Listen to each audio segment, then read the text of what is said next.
Haya wanaweza watu wakakaa faragha na ikawa faragha yao ina baraka za Allah subhanahu wa ta'ala, kwa sababu kinachozaliwa hapo ni kheri. Lakini vikao vingine visivyokuwa vya kheri,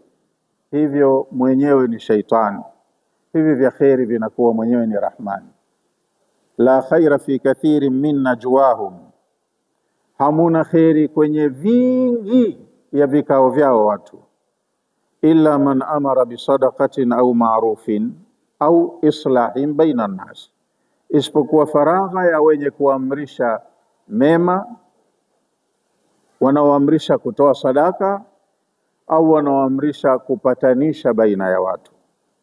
Waman yaf'al dhalika ibtigha'a mardati llahi, na yoyote anayefanya hivyo, anaita wenzake wakakaa wakajadili namna ya kuleta kheri kwa kutaka radhi ya Allah,